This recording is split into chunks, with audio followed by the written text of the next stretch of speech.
In this lesson, let's talk a little bit about cascading style sheets, or CSS, and how we can use them to make our documents formatting consistent throughout the entire site. I'm looking at the blog site that we're going to be creating. Now, I've added my own picture and my own content. You'll be able to customize yours as you want after the lesson. But I wanted to talk to you about the 3 different types of CSS styles that you can use, and there's really only one that we'll be using in this particular workshop. The first type is called an inline style.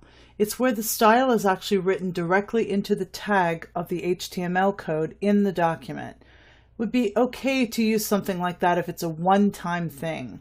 For example, if this headline that says Covered Bridges and Me is never going to look like this anywhere else throughout the entire site, it might be okay to use it for that.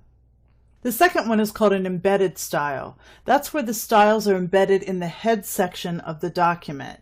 Now, it's just for that one document, so I could build other documents, other web pages based on that web page and copy those styles over, but it's still very limiting. If I go back at some point and decide to use this, let's say I make this one an embedded style within the head section of my document, and I build 20 other web pages based on this page, and I decide later to come back and change this text to white, I'm going to have a problem because I'm going to have to manually change it in all 20 documents.